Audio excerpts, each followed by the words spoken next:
Today, households taken to the cleaners.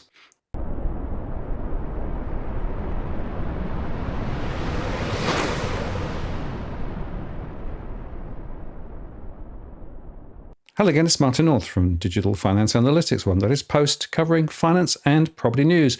Another Friday evening, and Tarric is with me for another debrief on his charts. Hi Tarric, how are you doing? You're not too bad, mate. How are you? I'm pretty good. We've had some really cool weather the last couple of weeks, so the winter here is actually more severe than I remembered. But we had a really cold sort of patch, -4, -5 frost and what have you. No snow, but now we're back to sort of warm and wet and windy sort of Atlantic weather. So, hey, you're a bit warm down there, I think. Yeah, well, it's, running about, 35 in Sydney, and it's, damn hot in Melbourne today. And not only that, but apparently it's going to be even hotter tomorrow. So fantastic. If we could only just spread the heat and the cool around, we'd have a perfect middle ground. Oh, But there you go. That's peak science right there. yeah, exactly right. But I guess you could draw a similar analogy to what's happening with regard to households, right? Because a lot of households are really now feeling the heat, literally and metaphorically, in terms of what's happened.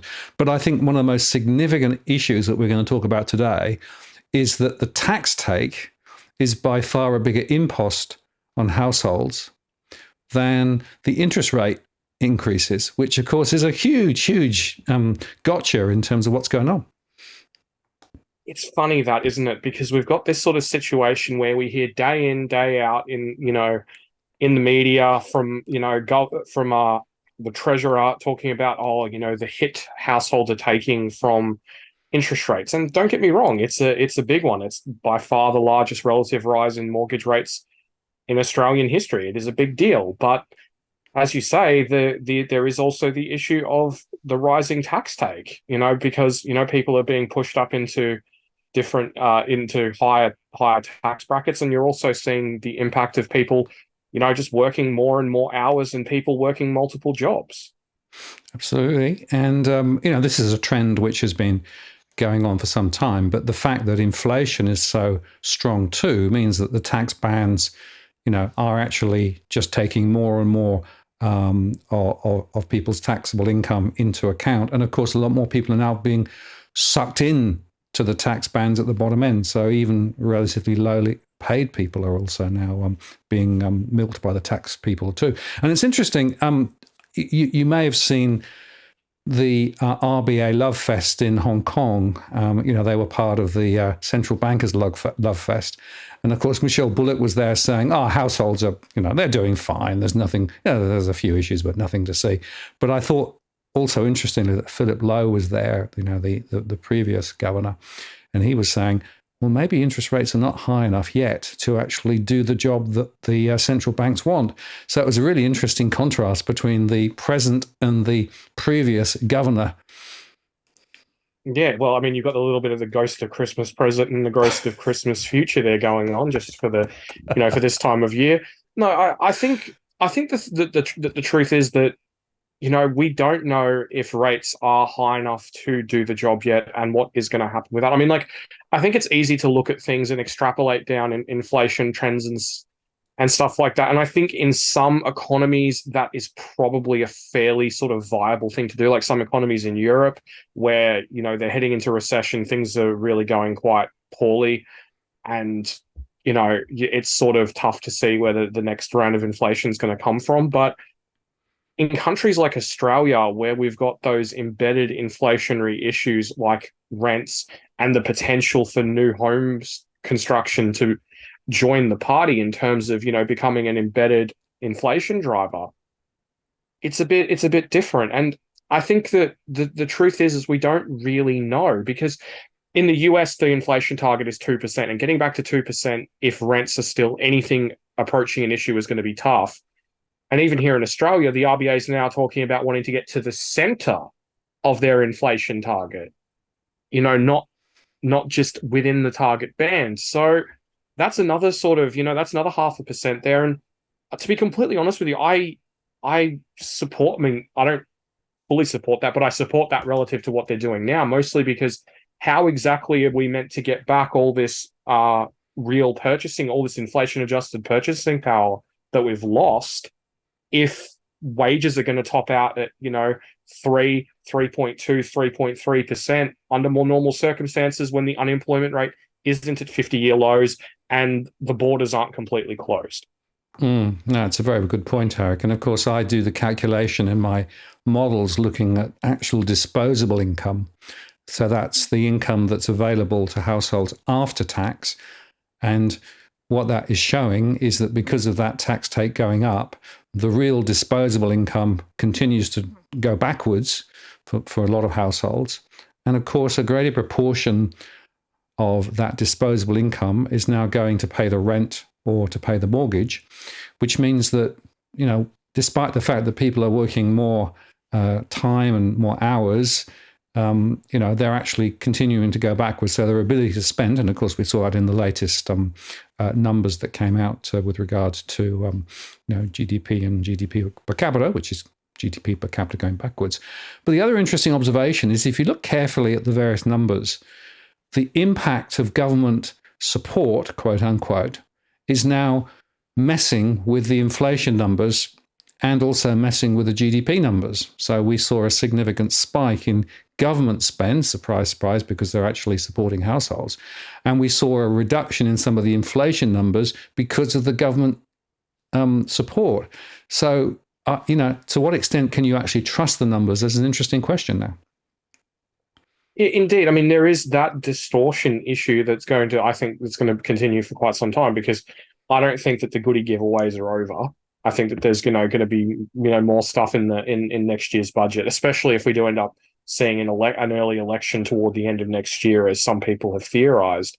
But just on as you were saying, like the issue of per capita and just that particular metric in terms of what's actually going on at an individual level. Now, admittedly, this is at a aggregate individual level, so it's basically just the top line divided by the bottom line, which is activity divided by population. So there is obviously quite a bit of variation there. But one of the things that I thought was really interesting was when I went through the latest ABS retail sales numbers that were done on volumes, not on actual sales by dollar value. Yep. And when I put that into per capita terms, which is, they've got about 40 years worth of data. It goes all the way back to the 1983 recession. Things are worse now in per capita retail sales terms than they were during the 1983 recession, multiple 1980s slowdowns, and the 1990s recession, and during the GFC. Things are worse now. And I think that there is one very, very important thing that is occurring now that wasn't occurring then.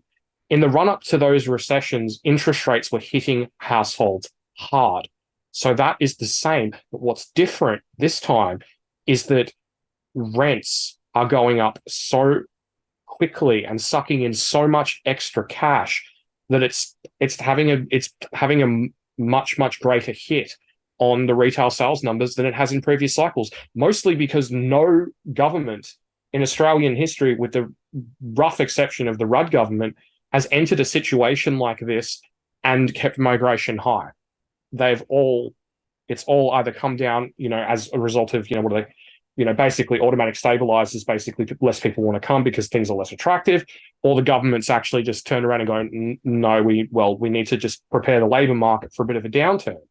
But the Albanese government isn't doing that. No, and in fact, one of the most symbolic images that I saw this week were the tent cities in and around Brisbane, in the park around the river there, which is an astonishing picture. Not just a few tents, but quite a lot of tents.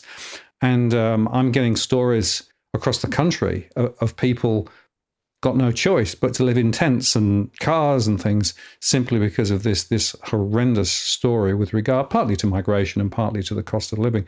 And the other observation is if you look at the growth over the last 2 or 3 years of rents versus home prices, rents have accelerated so much faster than home prices, which is an interesting observation because home prices, of course, according to CoreLogic, in some areas are still touching peaks. So you can see just how out of kilter the rental sector is. And I don't understand why it is that the Albanese government continues to run big immigration, other than, of course, they're trying to save the top line GDP number.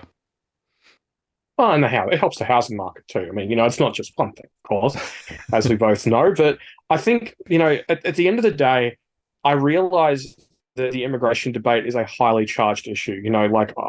I've dealt with enough issues with, racism and all that stuff in my family and personally, in my own life to know that. But I think that what needs to happen is we need to be able to sit down and discuss this as a nation in such a way that it's done in a data-driven way. We have X, we need Y. How can we achieve that? Like, for example, a very rough rule of thumb is for every 250,000 people we increase the population by, we need 100,000 more houses. Yep. That's, it's rough, but it's pretty ballpark. So the thing is, say, the migration numbers hit 500,000, that's pretty, consensus at this point. Some, like I believe it was Deutsche, are talking potentially up towards 600,000, but we'll see. But let's say it's 500,000, right? That means we need to have built 200,000 homes for the people who have net migrated to Australia in the last 12 months. Then there's about another a bit over 100,000, but let's just call it 100K. There's another 40,000. So we need 240,000 homes being built in net terms. And you've got people like Louis Christopher from SQM, who is someone who I respect a great deal, talking about Australia building 170,000 homes in gross terms. That's not including knockdown rebuild. That's not including taking away the fact that some are knockdown rebuilds, some are knockdowns to build shopping centres or infrastructure or whatever. So it's a mess, and it's going to continue to be a mess. Yes, indeed. And of course, that's generating some interesting policy responses at the state level. So, of course, in Sydney, they've announced that one of the race courses is going to be moved, and they might put a lot of houses there. They've also changed some of the zoning to allow more high-rise development. But it's interesting, if you look carefully at where they've picked the zoning changes, they're all sort of to the west. So, the more eastern suburbs, the perhaps more affluent suburbs, seem to be weirdly avoiding it. Yes, the affluent suburbs, and in some cases also the marginal Labor seats.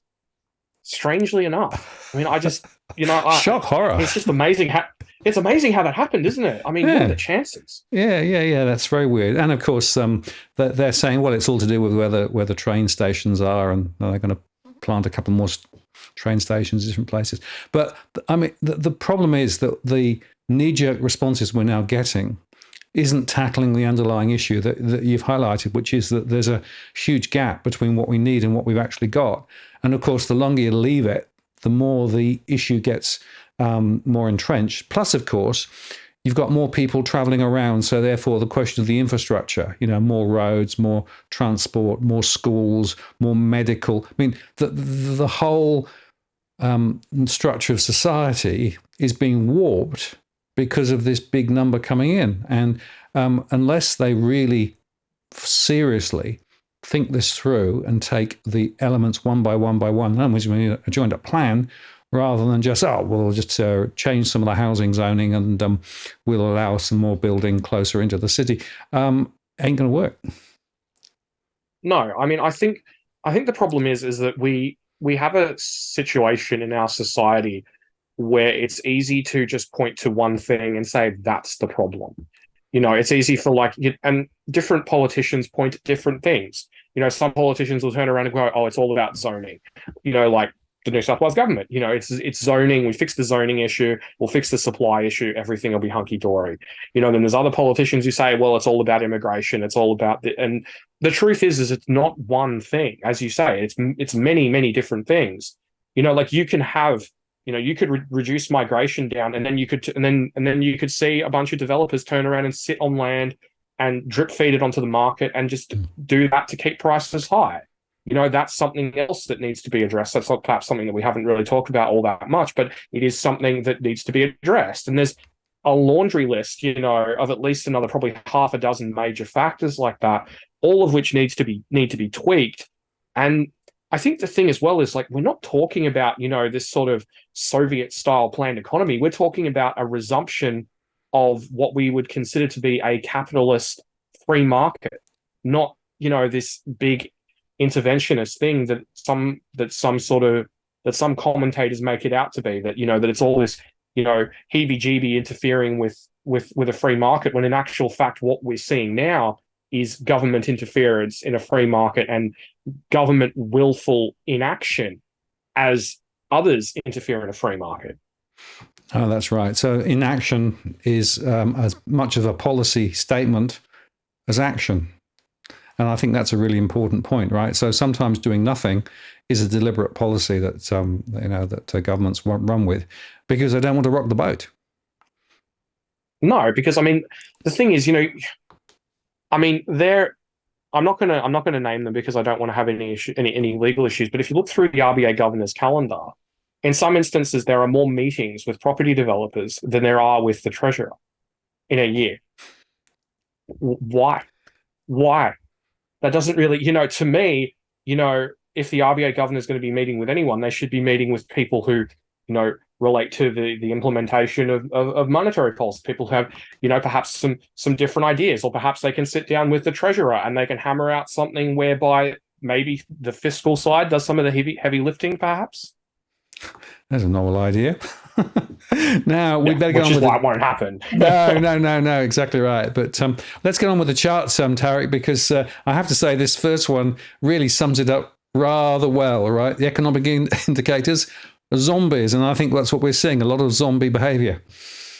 Oh, there isn't there ever these days? We'll get to the zombie companies later on in the show, but as usual, all the charts are available at avidcom.substack.com. They will be in the description as per usual. And as usual, I would just like to say thank you to everyone for their best wishes on my son, and also their donations, contributions, and just general support. It is all very, very much appreciated. And we'll get right into the charts. Okay, now this is a good one. It is of the proportion of homes owned outright between comparing the 2001 census with the 2021 census, and basically it's falling across the board.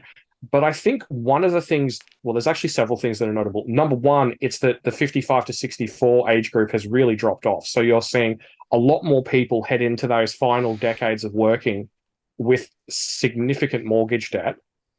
And also the fact that younger mortgage debt-free demographics of people aged between 35 and 54, people who got mortgages, who worked very hard, people who paid them down, and then managed to live a very, very comfortable young middle age, that demographic has more than halved in some of these age demographics. I mean, if you look at, say, the 45 to 54 age group, in 2001, 41% of that age group owned their homes outright. So they were, footloose and fancy free, being able to, taking advantage of some strong wages growth and being able to put all that back into the economy.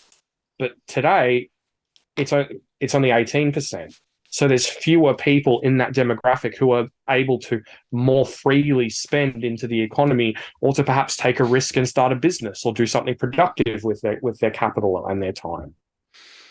Yeah, and this is interesting because when the retail sales numbers came out and when CBA published the statistics that show that younger people were spending a lot less, a couple of commentators said, no, that's not possible, because we know that historically it's the 25 to 34 and 35 to 44 that spend the most, simply because they're forming families, etc., etc.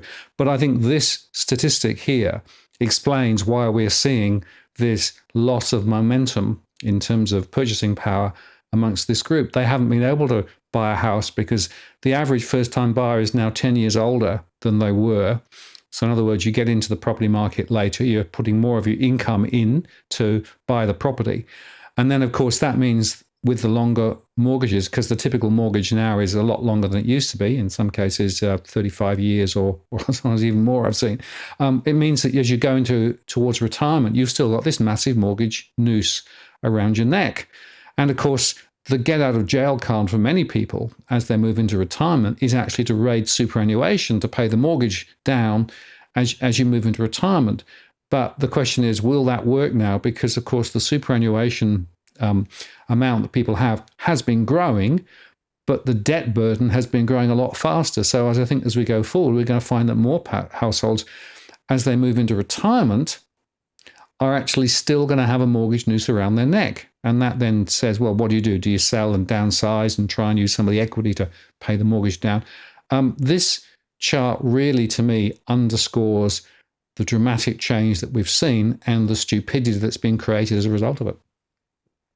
No, I agree. And I think part of the thing as well is that we have, over the last decade, seen wages stall. Yep. Wages growth in real terms has stalled, or according to some metrics has gone backwards significantly. And part of the problem with that is that for younger demographics, for Gen X, Gen Y, Gen Z, it's especially in some cases for Gen X, is it stagnated at exactly the wrong time. Whereas if you're older and you've already reached a decent height and you've already got a mortgage and that's relatively affordable, your wages stalling is not the end, in real terms, is not the end of the world. But if you're young and you're trying to build a life, or if you're even, a younger member of Gen X who's ended up in that situation where you're the best, sort of acceleration historically for your age demographic is occurring, and you've seen that occur during a time of very, very weak real wages growth. So they haven't been able to have that positive momentum in their wages growth, in the outcomes for their household, that other demographics and older people have seen before them. Even though I will admit, obviously, older demographics have seen more economic downturns, but in aggregate, they've seen a lot less momentum in more recent decades than if you go back to, say, like the 1990s or the 2000s.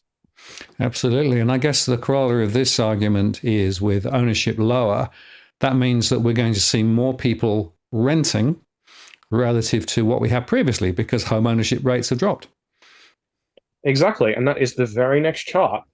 The proportion of households renting. And I think it's notable that it's occurring across every age demographic. You're now seeing over a fifth of people between 55 and 64 renting. And I think that, this is something that's quite concerning, because we're going to see a lot more people heading into retirement renting.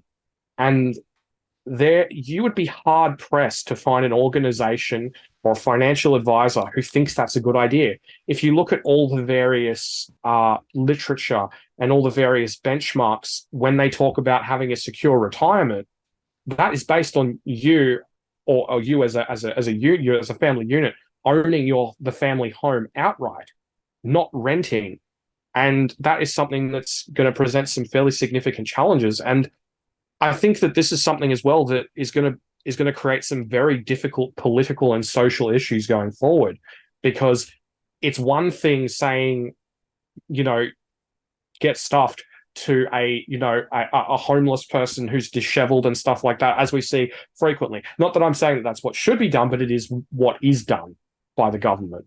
But when it's someone who's worked hard and maybe just had a few pitfalls in their life, maybe they've had an injury, maybe something's gone wrong in their life, it's a lot harder when there's a large proportion of people like that going homeless, or ending up couch surfing. And there's a reason why that proportionally the fastest growing group of homeless people is women over the age of 50.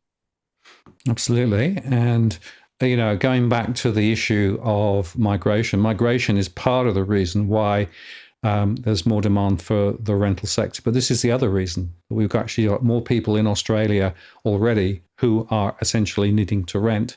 And as you say, as you move into old age, what you will discover, because of course incomes tend to degrade as you move into retirement for all the obvious reasons, but the rent is continuing to rise, which is why more older people are now under the gun too. So, this is a multi-generational problem, but it's been created by a multi-generational series of bad decisions from governments, both state and federal. And I'm afraid that now we're reaping the whirlwind in terms of this. And financially, of course, this is a huge impulse. What are you going to do? Are you going to provide more rent support into old age, which, of course, is a government spend that's going to be required into the future, which one reason why taxes will stay high for those others. What it actually means, of course, is that if you look at this from a distributional perspective, what you find is that there are a proportion of people who actually own their own houses and have superannuation and are doing very well, but you've got this bigger cohort that is caught. And, there are social consequences from these poor policy decisions over the last couple of decades that we're now starting to see in the numbers. There are, and I think that there's a few metrics that I like that really ram home the reality of this. Now, I did an analysis for news.com a few months ago based on the historic levels of property investment and home ownership. Now, this is I will say that it's home ownership as a whole, not owning outright, but home ownership as a whole. Now, if the rate of property investors, if the proportion of stock that they owned remained static, so it still grew with the population, it still grew with housing stock, it still grew by hundreds and hundreds of thousands of new homes owned by property investors, right? But if that had remained static, that proportion of housing stock, there would be 800,000 people living in 800,000 households living in owner-occupier homes today that are living in rental accommodation instead. Now, I look at that and I just think that is an absolutely profound level of failure on the part of the government when you literally have government agencies and stuff telling people you need to own your own home if you're going to comfortably retire. Yeah. I think it's the old favorite saying, words and figures differ, right? So they say one set of things when in fact the results are exhibiting a completely different set of outcomes. And that shows you that the policy settings have been wrong for a long time. And of course, it's made worse by the interest rate cycle and by government policy with regard to the regulation of the banks or not, and all of the other issues in terms of allowing debt to balloon, which of course has pushed house prices up much more than they should have as well. So again, it goes back to this lack of joined up thinking. And wherever you look at the numbers now, you're seeing the results of this all come through. Indeed. And just, and also another thing as well is that even if you just talk about, people say, well, that people should buy apartments. Well, then you're talking about people having to face strata fees well into their golden years. And when you're on a fixed income, strata fees can be quite punitive.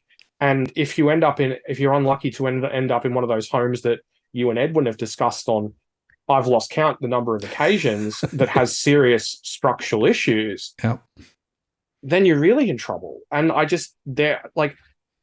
lot of people say that there are very simple solutions to this particular issue, but there aren't.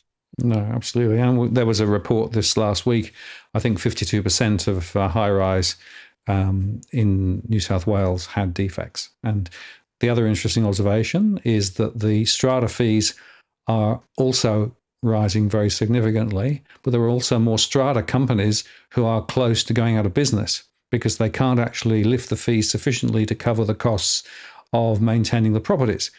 And so you've got such big structural problems in the high-rise sector. So I don't think building high is going to solve anything. What we're doing is actually we're creating more ghettos later. Yeah, in too many cases, unfortunately, that is the case. Yeah. In other news, we have the listing volumes data from CoreLogic, and basically in terms of new listings at a capital city level, they have finally normalized to the 5-year average. Now, it is worth noting that that's the 5-year average that includes COVID and the Banking Royal Commission era. So obviously that is distorted, shall we say. And on the other hand, we have, we have total listings approaching 2022 levels. I will, however, note that this is very much a your mileage will vary situation based on which capital city you're talking about. Sydney and Melbourne are both slowly pushing towards a normalization of listings, going by CoreLogic's data. However, if you're in Adelaide, Brisbane, or Perth, they are still listing volumes, both new and total, are still very depressed. Yeah, absolutely. And also worth noting that if you look at the types of properties that are coming on, a lot of it actually is still older style investment properties where they've not been maintaining the property particularly well. And therefore, there's a lot of work done or needed to be done to be able to actually bring the property up to modern standards. So again, if you look at the mix of properties and the location of properties, it's pretty distorted as well. So this is not anything like a normal market. No, no, it's still very much fragmented, and there are a lot of different factors at play in all of this. And I think, and for that reason, I think it's going to be very interesting to see the next round of internal migration data from the ABS, because I have a feeling that that's playing a significant role in fueling Adelaide, Brisbane, and Perth as people still continue to try and escape the rental markets and the high prices in Sydney and Melbourne.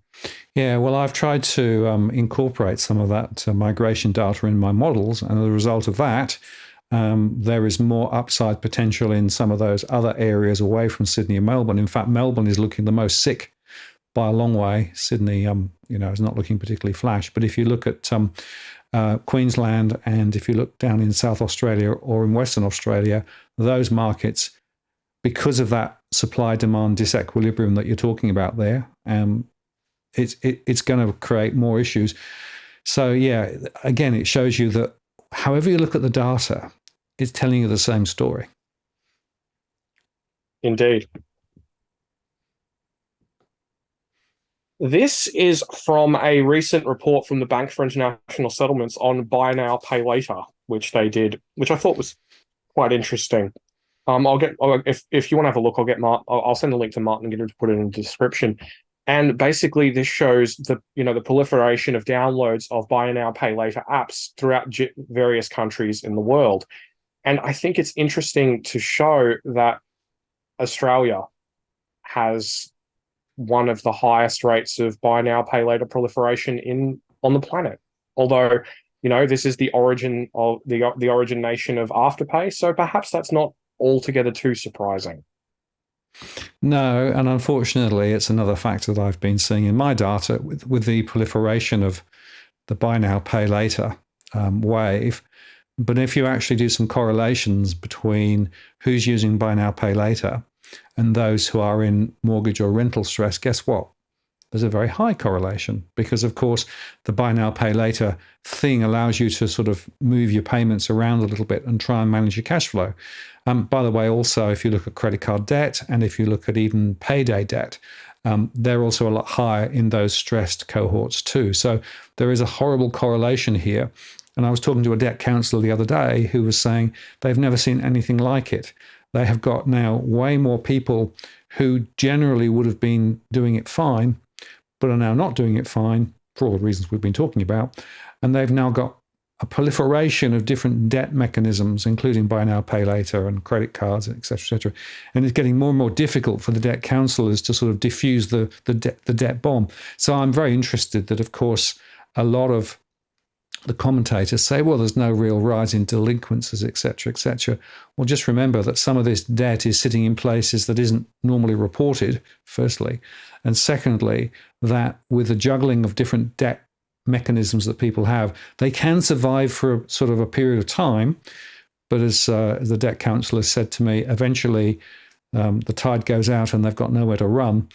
And they're thinking that in the next sort of 6 to 12 months, you're going to start seeing much higher delinquencies and much higher rates of unsecured credit falling over as well.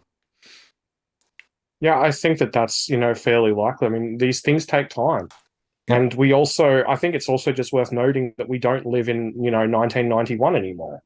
It's not a time where, the banks were, especially, far more punitive, far more trigger happy on, repoing homes and stuff. And in today's world, a kind word and a phone call, especially early on in the piece, can really buy you quite a lot of time. And obviously that's gonna elongate cycles. And the simple reality is that's not just happening in Australia, that's happening around the world. And I think it's also just a little bit of a side note on this. It's also just the additional strength of the labor market that's been Yep. somewhat greater than a lot of economists have expected. And I think that that's just down to COVID and just, the labor shortages and the worker displacement that we saw during the pandemic. A lot of people needed a lot of workers quite quickly, and now they're not willing to let go of them so easily. But the question is, if that particular dam breaks, what happens then? Particularly in Australia, where we are seeing the labour force grow so quickly. No, that's exactly right. And, if you look at the number of people who are working multiple jobs to try and lift their hours, to try and generate a bit more income, that's another reason why the employment number is where it is. But the other dam breaking is household savings, isn't it? Yep, which we'll get to either in the next couple of slides or right now. Right now works. Okay, this is of the Aussie household savings ratio. Now, this is a bit different to what you might expect. Some people present the growth just in household bank deposits. Now, this is derived from basically any type of saving. Now, the ABS in this instance considers super, which includes compulsory super contributions, as saving. Paying down your mortgage is considered saving. Obviously, bank deposits, etc., is considered saving. And on this particular metric, relative to the amount of debt Australians are going into as well, we are seeing a savings ratio at just 1.1%, which is the lowest level since the mid-2000s. Now, I think it's worth noting here that if you look at, say, Britain or the US, the US has never had a negative household savings ratio. Britain has had a negative household savings ratio, but that was 60 years ago. So Australia, these other big economies haven't had the same piling into debt and equity mate and everything else, and this sort of, choosing to live dangerously, shall we say, as Australia. No, and of course, again, it's not equally spread, is it? There are still households with some significant savings. The amount of COVID intervention and all of the other, pull out of superannuation, all those things that went through, allowed people to build buffers. But again, the buffers are not equally spread. We've said this, since I can't remember how long, but certainly over the last couple of years, the buffers are not well spread. But if you actually think about this number here, which includes, as you say, things like superannuation, which is a forced saving mechanism, and everything else, then actually, if the savings ratio was to go negative with forced superannuation, and that would be a disaster story, wouldn't it? Well, you'd think so, wouldn't you? You'd think it would be something that would be, like, how is this possible for a start? I mean, I think it was first Jared Minack who did some work on this back in the mid to late 2010s.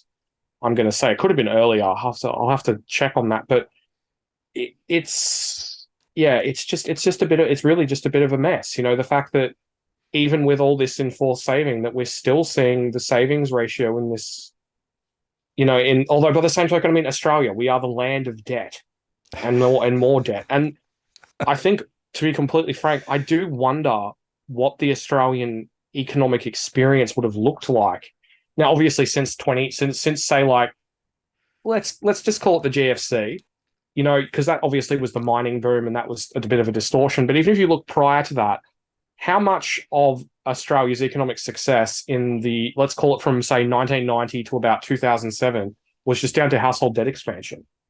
Like, I think that is a rather serious question that we need to ask about why that economic growth model worked, in addition to things like, Howard's tax cuts and middle class welfare. Well, of course, if you look at the size of the bank's balance sheets today and the amount of debt that they actually hold, and of course the proportion of debt that's going directly to the property sector and other things relative to previous, it's expanded. So, and it's worth just reflecting. We still have some of the more profitable banks around the world, and that's partly because of the massive debt engine that we've got. So, unfortunately, the debt processes, which have actually inflated home prices and inflated banks' balance sheets and inflated bank profitability, who's paying for it? Households. Yeah. Well, especially it's households who've bought. I mean, I think the truth is we all pay for it. I think that's the basic underlying reality. I think that's something that we touched on very quite poignantly in last fortnight's show. We showed that at a real household disposable income level, it doesn't work. People are not getting ahead, and the only people who are getting ahead are people who have a greater amount of assets, who are disproportionately exposed to the property sector. I mean, even people who bought the ASX, for God's sake, in 2007 are roughly where they are, in terms of the index level, are roughly where they in the same place today, 16 years later. And part of that is the fact that the Australian consumer has been kneecapped by high levels of household debt servicing, and the fact that younger people, are all just squirreling away cash and not expanding our consumption in the way that we have previously. And that's what the RBA's data shows, I might add, before someone, jumps down my throat on this.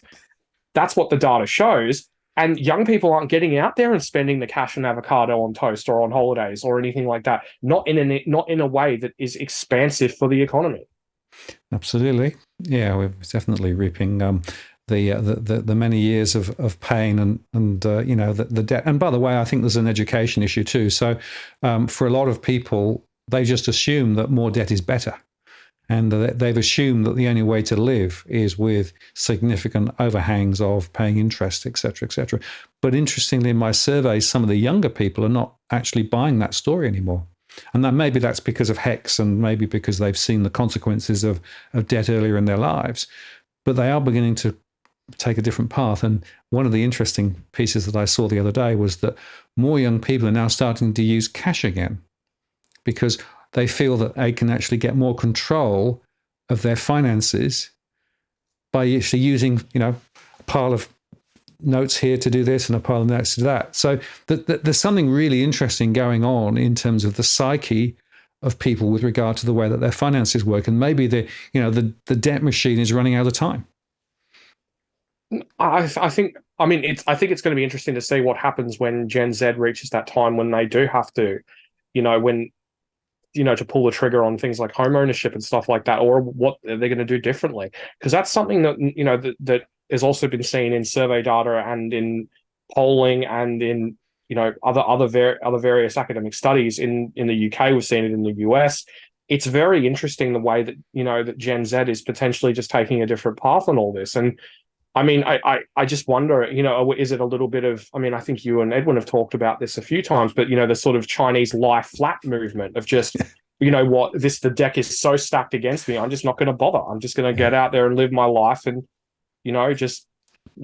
it's almost a Buddhist take on things, that expectation and, that desire and that want is the source of of one's, stresses and negative externalities in life. And it's much easier to just be like, well, my life is basic, it's going to continue to be basic, and that's okay. It will be interesting if in fact the consume and driven particularly by debt consumption actually dials back simply because of the different philosophy. So fascinating to watch, but it's worth noting, I guess, that the debt machine is still functioning. If you look at the finance commitments, they were higher. Yes, they were.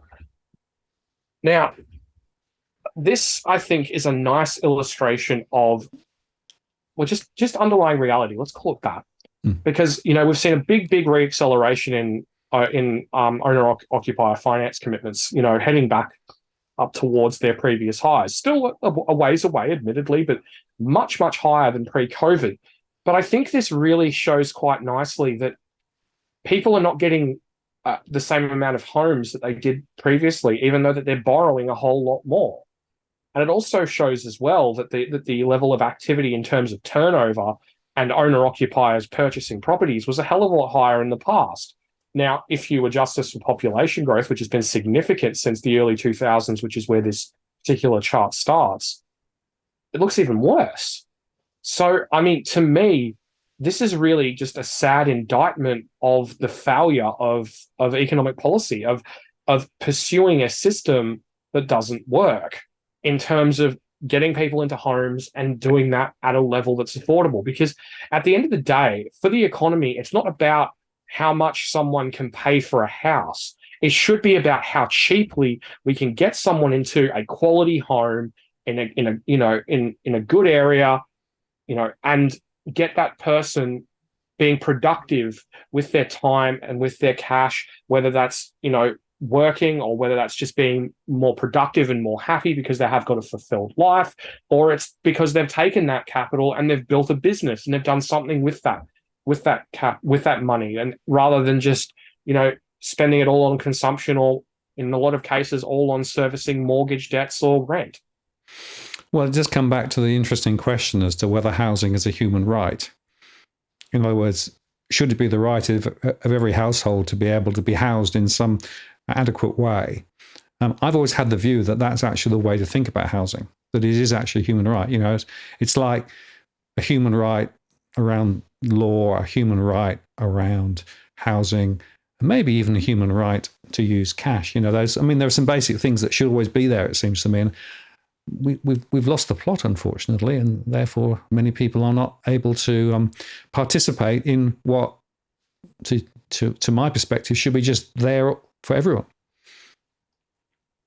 To me, there's a very, it's basically, Maslow's hierarchy of needs, where you've got, the more existential philosophical things up the top, and you've got the basic stuff at the bottom, which is, sort of like heat, shelter, food, water, companionship, etc.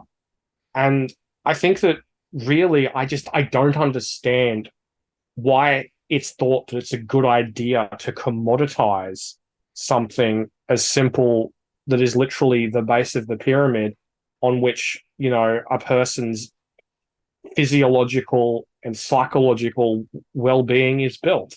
Even if you look at things, say, like Senate committees into housing, into affordability, on multiple occasions, they have concluded that, that stable, having stable, in stable housing, whether that is in a social housing rental property that's not going to be taken away from them unless they obviously exceed the requirements that they have for that property, or an owned home. Those are things that are important to people putting down roots in a community, to contributing to that community.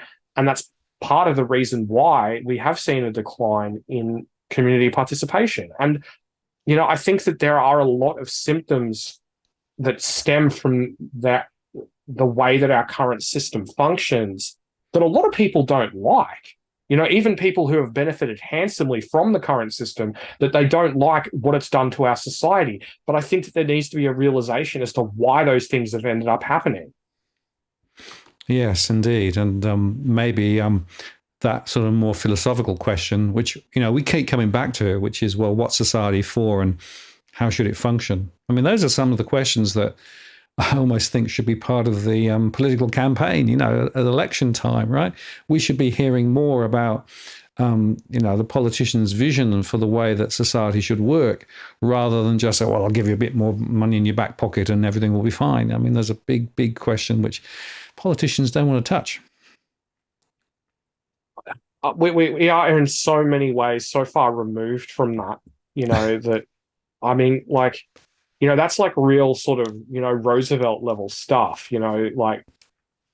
what should we pursue as a collective, as a nation, ask not what your country can do for you and all that sort of stuff. It's just, it's just really just devolved into an every man for himself thing. And I find that deeply sad, because those aren't the values I was raised with. My parents are quite a bit older, and they grew up with post-war values, Depression era values, and those are the values that I have. That I think that that we should pursue positive outcomes for our society and for our nation, not just at an individual level because he's have some goodies. I don't know. That's also why I'd never get elected into parliament. I'm not self-interested enough in that regard, apparently. Well, I remind you of Maggie Thatcher when she said, "There's no such thing as society. It's all about individuals, and the market is the market." I mean, those are the fundamental values that are driving a lot of behaviours at the moment. But I think the question of what is society for, and how can we actually improve the functioning of society for more people is actually a really set of important conversations that we should be having, but unfortunately, we don't seem to be at the moment. I think the thing is that, nothing that you and I are talking. I know that there are people who are going to interpret this as, that basically we're sitting here with little, Lenin and like the full Lenin or the Trotsky mustache or whatever. No. But the reality is what you and I are talking about right now is not. It's not communism. It's not socialism. It's just a very, very basic return to the values and the system that worked in the past. A system built on freedom of expression, on free market capitalism, on community, on all the sorts of things that Robert Menzies talked about in his radio addresses. Robert Menzies, the father of the modern Liberal Party. We're not talking about departing from those things. We're talking about reinforcing those things for the benefit of the wider community, for the benefit of everyone. And I don't think that is a bad thing. And I think that for the most part, we as a collective nation can agree on probably most.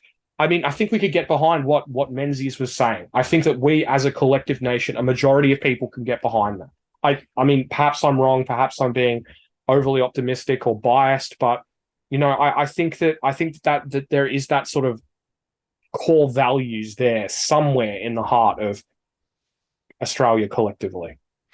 Well, I think it's absolutely important that it does get centre focus, because without it, what you end up doing is this unequal journey where you've got a small proportion of people who will be doing extremely well, but a lot of other people who won't, and the proportion of people who then find the gradient more and more difficult is going to actually create negative feedback within communities and within society. So if you want to preserve and maintain a stable society within which you can grow and prosper, these questions are really important.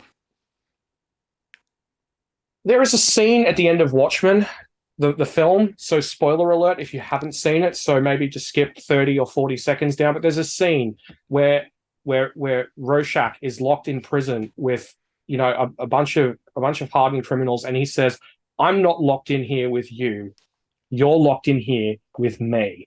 And that's what people need to realize about the way society functions. The welfare system doesn't exist because it's for the sole reason that it lifts up the poor and it gives them a very basic standard of living. No, it exists because it protects the wealthy and the system from the poor. That's literally, if you look at the sort of the history of the welfare state, you look at Bismarck, you look back at all these things from well over a century ago. That is one of the reasons why it exists. And I think that there needs to be that sort of Bismarckian sort of pragmatism that society needs a certain amount of balance in order to function at its best. And I mean, really, were the 1970s, and the early 1980s really so bad for wealthy people? I mean, geez. No, absolutely right. Well, we've really gone off down a deep road here, Tarric. I don't know whether you want to climb back up and do a few more charts. Yeah, let's make the trek, mate. We'll summit Everest. Let's do it. Oh well, this is just ironic, isn't it? That this is the next slide. Yes. That we're all paying more and more money. We're all paying more and more tax for less. Yes. But yeah, that's what it shows. I mean, there's all these people saying, "Oh, well, back in my day, we paid X, Y, and Z." Well, this is what people are paying now. We're paying more tax than we have in over 2 decades as a proportion of disposable income. And of course, if you overlay the corporate tax take over the same time, the corporate tax take has dropped dramatically. And to just add to that, that's also occurred during the backdrop of the mining boom Yes. and the LNG boom. Yes. So if you take those out of the equation and you take out, the roughly, I think admittedly it's from the Minerals Council, but their estimate was up to about $60 billion in the last financial year flowed from the mining sector into taxes, royalties, and company taxes. Yes. So, you take that out of the equation, the corporate tax take looks a lot different.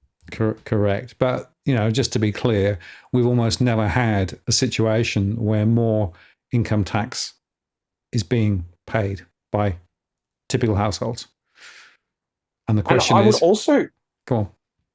No, I would also just add that it's not, it's all well and good, people to say, well, bracket creep is bad, bracket creep is hitting the more hiring of incomes of people, and that's absolutely true. But if you look at something like the tax-free threshold, which is a little over 18K, they haven't moved that in almost in what, a decade now. Yep. So it's happening not just to the people at the top end, it's happening to everyone. That's exactly right. While it may seem that the stage 1 and stage 2 tax cuts were enough to account for that bracket creep that lower income and middle income households have experienced, in short, it's not. It's not even close. Spot on. And there's no real intent from the current government that I can see to do anything about this. They're just letting it run. By the way, it's not just Australia. So it's the UK is doing exactly the same. So basically, the only lever they've got is to freeze the income tax thresholds to try and actually generate more income to be able to cover some of the costs of the things that they're wanting to do. And of course, some of those big ticket items, you say, why are you spending money on that? Well, I don't know. I mean, I'd really just like to take a razor game to the budgets of elements of the public service in this country that are just not pulling their weight, and that have what do they call them, the BS jobs. I'm not going to say the S word, but yeah, the BS jobs. That we just keep seeing this bloated administration, and less and less people working at the coalface, and how is it that we're all paying so much damn tax? Yet, if you look at the quality of services today, and you look at these people, dying of preventable illnesses while waiting in the back of I'm not going to swear, waiting in the back of a bloody ambulance, for want of a hospital bed and a doctor. I mean, it's wrong. I realize that mistakes are made and these things happen, but if you look at the statistics, say from like the Australian Healthcare Index, or if you look at some of the statistics from the various state governments on how many people are seen on time in emergency departments, it's not a pretty picture. No, it's not. Absolutely right. And the other observation, of course, is that more people are working more hours, more jobs. So the unemployment rate is really, really low. And that's another reason why the tax take's up too. Yeah. Exactly. Very true. Speaking of jobs, this is of monthly jobs growth, which is there in orange, and this is in thousands, I might add. Monthly jobs growth in orange, and in blue there we have the monthly growth in the labour force. Now, this is why, since late last year, we've seen a slow rise in the rate of trend unemployment, which is trend unemployment is basically a smoothed out version of the unemployment rate, which doesn't have these big swings that we've seen in some of the seasonally adjusted numbers. But basically, this just shows that we're in quite a bit of a vulnerable position at the moment. If we do start to see the labour market decelerate and jobs growth fall back towards the pre-COVID decade average, and the labour force growth continues at roughly a similar kilter, we're going to, even without jobs being lost in net terms, we're going to see the acceleration of the unemployment rate higher, unfortunately. Absolutely right. And the RBA is still predicting that unemployment rates will rise, although they keep saying, well, we'll try and do all we can to deal with that. Interestingly, of course, in the New Zealand context, they're now giving the Reserve Bank of New Zealand a single focus, right, rather than actually multiple ones to try and actually deal with the inflation challenge. So it'll be interesting to see whether there's any debate about that. In other words, is the unemployment metric the critical metric? Yeah, it's going to be interesting because I think the part of the thing is that it's all well and good to say is that central banks are independent, but when unemployment really starts to kick off, Yeah. I can only imagine the amount of pressure that they feel, either directly or indirectly from various governments. And I'm just talking about central banks in general, because it's basically a central banker's job. On one hand, it's a central banker's job to basically, create credit into the economy, and on the other side of the coin, in a lot of different, historically at least, it's a central banker's job to make people unemployed. That's the historic mechanism that they've used. So Yes. It's a tough one. Yeah, and it is worth just reflecting briefly. Interest rate levers, which is the central bank tool of choice in terms of trying to actually control monetary policy, are somewhat disconnected if in fact the causes of inflation were actually international supply chain disruptions or government policy like housing and rents.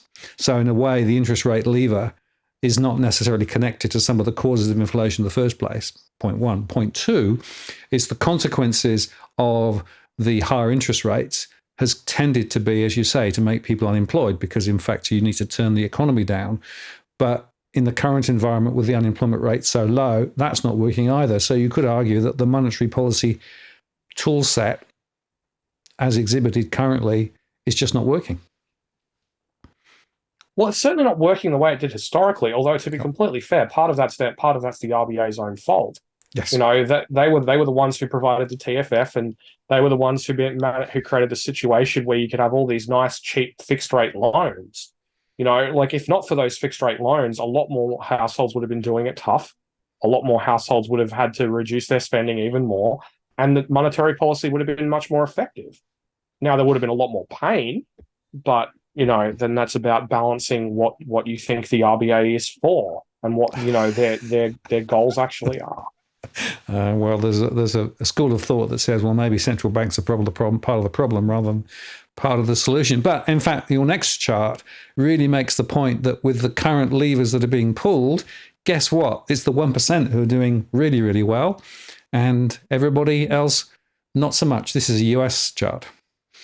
Yes, I think this tells multiple really interesting stories. One, it's that basically if you're part of the bottom 50% in the US, you peaked in the 70s in terms of the way things are going for you.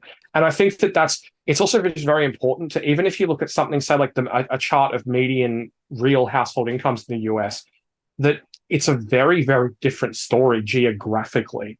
Like you could look at places like Ohio, Wisconsin, Michigan, places in the Rust Belt, even other places in the Midwest that are basically in real terms where they were in the 90s. That they haven't really gone anywhere. But then if you look at other places, it's a lot stronger. But I think this also tells another important story as to why monetary policy doesn't work the same way that it has in past decades. It's because monetary policy is the most effective on people at the coalface, at people at the lower end of things, especially here in Australia. That's where it hits the hardest. That's where it forces the sacrifice, where it forces the slowdown in aggregate demand. But if the 1% of the people who are spending more and more and more money, and they're continuing to do well, monetary policy isn't as effective. And it also means that the economy can keep on keeping on for quite a bit longer than it otherwise would in other cycles. And I think that that's something that has wrong-footed a lot of economists in this particular economic cycle. Absolutely agree. And, I keep talking about the differences of different cohorts and how they're able to spend and not spend. And I tell you, the spending power of the more affluent sector in my surveys is huge. I mean, they've got significant growth from stock portfolios, significant returns now from money sitting in the bank with interest rates at 5% plus on term deposits. And of course, they tend to be also earning larger incomes to start with, which means they've got more flexibility. So they are spending. And so what that means is that the Reserve Bank, if they're going to use their interest rate lever, have to turn the lever significantly harder towards stop to try and actually equalize the fact that we've got a proportion of the population who are really, really able to spend. And guess what? These are the ones who are going to benefit from the next stage of tax cuts, which are still scheduled to come in. I think one of the things that people need to realize about this particular debate is for the affluent, for the truly, properly affluent, the wealthy. It's a case of, tails you lose, heads I win. They're going to win regardless of whether rates are high or whether rates are cut. It's just a different manner in which they end up winning. Now, what a lot of people don't realize is people can say, well, they've got term deposits and they're sitting on these, huge amounts of money and they're getting this return. Yeah, they are. That's true. They're doing quite well out of that. But what they don't, what the other side of that particular coin is that they're seeing compression on the they're seeing higher price to earnings ratios on their stocks, which means the value of their stocks are being pushed down in relative terms. But more importantly, their bond portfolios at the long end have been absolutely smashed to pieces. Now there are people with sort of like 30 portfolios in 30-year bonds have lost 30, 40, 50% of the value of those bonds. Now, I'm not talking about the face value of the bond. The bond is still worth $100 or whatever the face value is. But in terms of what you can sell that bond for, it's gone down a lot. So they're still losing at this point. But then people say, well, if they cut rates, then all the battlers are going to be better off. You're going to see the value of those bond portfolios absolutely skyrocket. In some cases, maybe even double from their lows, and then you're going to see this. Then you're going to see the compression of stock price to earnings ratios. So their stock portfolios go up. So the wealthy win again anyway. So it's just a case of how much they win. And with with higher rates, they win less than when they win with lower rates. Yes, they are insulated. The point is they're absolutely insulated from the day-to-day experience of most ordinary households and businesses. Which is, by the way, I think that some of the commentary that we get from those who are probably living with that environment are so far removed from the reality of everyday Australians. Yes, and I think that everyone making policy should be able to understand what things are like for the people that they're making policy for. I mean, I know that sounds rather sort of pedestrian and a little bit, basic, but it should be a requirement, you should know what it's like at the the coalface for the everyman. Absolutely. Well, maybe the politicians, as part of their induction into Parliament, should spend a month on the average earnings. Well, why don't we sort of make it a little bit of a quarterly affair? We'll have a month at average at median earnings. They can have a month in social housing, and then they can have a month on New Start, and we'll see how they go. Yeah, that sounds pretty good. And if you can't take it, and if you cheat, then you lose your seat.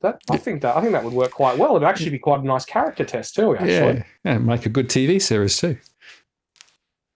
You see, it pays for itself. In fact, you could almost have a Big Brother type thing where if they fail, then they get chucked out of the house. Now we're going down the rabbit hole of television awesomeness here. I mean, you could even have like challenges. What kind of meals can you make on an average person's budget, on a person on New Start's budget? Best one wins and gets to keep their seat. Person who loses has to face a by-election. Yeah, sounds good. I think we've got a whole new way of electing politicians, Tarric. You heard it here first, folks. If I see this on TV in 10 years' time, I want my cut channel. Great. Well, just before we finish off, let's just look at China, because China's a really important story too, right, in the current environment. Okay, well, we probably should make it the last chat. We're pushing up towards an hour and 20 minutes here. Mm. Okay, now I like this chart from Bloomberg because it basically shows just how much more reliant the Chinese economic model has become on debt. Now, there is a very, very good reason for this, because in the past, China's property developers were overwhelmingly funded through private debt, through the issuance of bonds, through bank loans, through through various wealth management products, and that's how they powered a sizable proportion of the Chinese economy. But now, as property activity falls, as we talked about in last fortnight's show, which is down about 16% from where it was at its peak, um, the Chinese government needs to fill the hole somehow. And the way they're filling that hole is by investing more money in manufacturing and investing more money in infrastructure. Now, despite the fact that some of this infrastructure was considered, what's the word? It had an insufficient business case, I believe was the terminology, and was previously, some of these projects were previously cancelled. They're now being resumed because they need to keep the economy going. They need to keep people employed. They need to keep the construction sector ticking over. So as you can see from this chart, that wasn't sort of too bad between January 2020 and the early part of 2022. But as the property sector started to go off the boil, you've seen that larger surge in government debt to fund these projects to fill the gap that the property sector has left. Now, I think it's worth noting that Chinese property starts are down by somewhere, depending on the metric that you choose, somewhere between about 50 and 60%. Now, if Chinese property activity falls 50 to 60%, imagine what this chart's going to have to look like to fill that gap. I don't personally think that that's going to be possible for them to be able to fill that gap in its entirety. So I think that raises some very interesting questions in the longer term for Australia, because we are reliant on them filling that gap and maintaining that demand for things like iron ore and coking coal that go into making their steel. Yeah, very good point, Tarric. And of course, again, if you look at the last GDP outturn, in fact, the trade was moving against Australia rather than to Australia. And that potentially means that the economic, drivers over the next year or two will be potentially on the negative side. And if China, as you say, continues to go off the boil, that's going to be a very significant impact for Australia as well as the broader economic dynamics around the world. So significant issues. Indeed, and I think the thing is that there's no real escape from this. But I think, to end on a somewhat positive note, I think that it's just worth noting that while this would present a short-term challenge for Australia, and that it would hit things quite hard because we've got a government and a system that's based on that revenue coming in, on that export income coming back into Australia and supporting our currency, supporting our current account balance, all these different things. In the longer term, Australia still has some of the cheapest bulk minerals on the face of the planet. Yep. We are going to see a whole lot of other countries get absolutely smashed and have their mines closed long before ours do. Because ours is, you look at the cost curve for things like iron ore, Australia is one of the cheapest on the face of the planet, and also has one of the best levels of quality of iron ore on the planet. So in the end, we will continue to see strong export volumes of Australian commodities. Now, they might not be as high as they are today if things really go off the boil and things, they come off the rails a little bit, but it's still going to be a boon for Australia's economy in the long term. It's just about how we can then rebalance the economy away from that, to then, continue to prosper.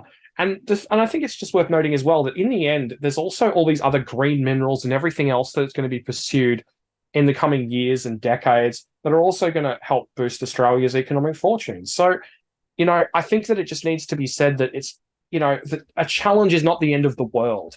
Yes, that there might be some challenging times, but you get through it, and that, there's not always, but at least for Australia, that there's a silver lining on the horizon in that regard.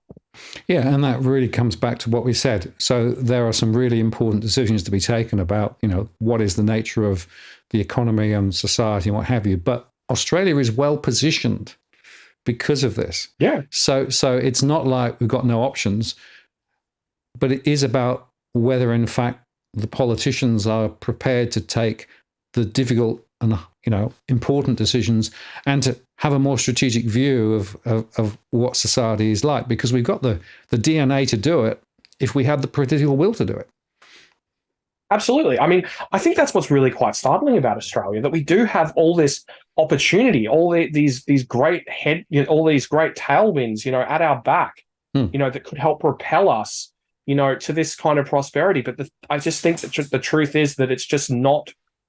The politicians just don't want to make those decisions because it would mean moving away from the current growth model, and the current growth model, has a lot of backers. And it would also be painful to move away from that growth model because, if you were to take, equity, mate, and everything else out of the economy, it would be very, very challenging, to say the least. But on the other hand, you then have generations of people, hopefully to come, who are going to be unburdened by the current level of debt, and who are going to be able to then invest in themselves, invest in their quality of life, invest in new businesses, create better jobs, better industries, and a better Australia, or at least that is my, sincere hope. Well, I do believe there's huge potential. So it's a matter of whether there is the political will. And, the political will is partly driven by the amount to which ordinary people actually are exerting their influence on politicians, both federal and state. So make your views known, folks. Don't just sit there and say, "Oh, it's nothing to do with me." No, actually, it is all to do with you, because what you do and what you don't do will determine to a lot of extent what goes on down the track. Tarric, very important conversation today. Thank you very much for all the work on the slides. And I think we might squeeze in just one more before the end of the year.